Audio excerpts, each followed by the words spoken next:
for 2 years. And you know how many kids I've met who talk about getting a place?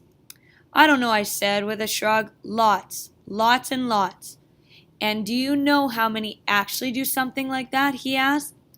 Do you know how many actually get off the streets? I don't. It just doesn't happen, he said, cutting me off. Come on, Brent. That's not fair, Ashley said, jumping into the conversation. Some people get off the streets.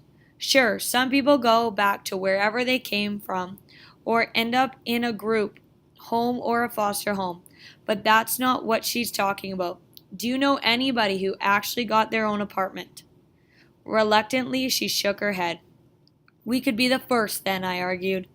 What's the point in trying for something you can't get? Brent asked. You just get your hopes up to have them crushed. We all stood there silently, nobody knowing what to say next. You kids have done a wonderful job. I turned around. There was a man, a businessman in a suit, standing there. It's a real work of art, he said. Thanks, I mumbled. I really mean it. It's a shame that something this nice will only be here until the next rain. Sometimes the famous masters had to paint over their old paintings because they couldn't afford to buy new canvases, I said. I didn't know that, the man said. And despite the fact that the original of this painting is worth millions of dollars, Van Gogh didn't get a cent for it. Nobody wanted to buy it. He sold only one painting in his whole life. You're joking, right? Ashley asked. He died penniless, alone, never knowing the value of his work, I told them. What a tragedy, the man said, shaking his head sadly. I shrugged. It was a tragedy, but life was filled with them. The man stood there, staring at the painting. He seemed to be lost in thought. He then reached into the inner pocket of his suit jacket and took out of his wallet. He pulled out a $50 bill and dropped it into the hat. I hope that helps, he said, and I hope it lets you three know your work is appreciated. It will, it does. Thanks, I sputtered. Yeah, thanks a lot, Ashley said. You three have brightened my day. Keep up the good work. The man started to walk away. Thanks, I called out after him. Thanks so much. He kept walking but turned slightly around and gave me a small smile.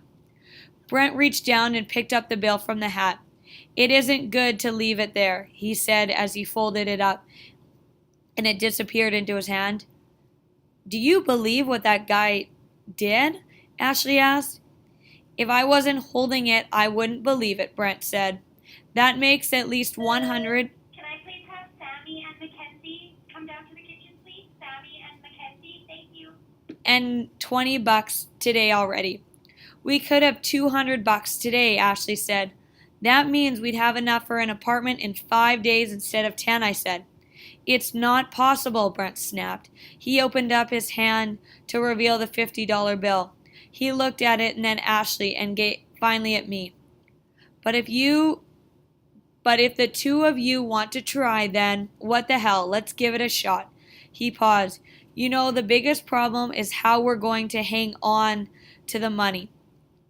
What are we going to do with it to keep it safe? That is a problem, Ashley said.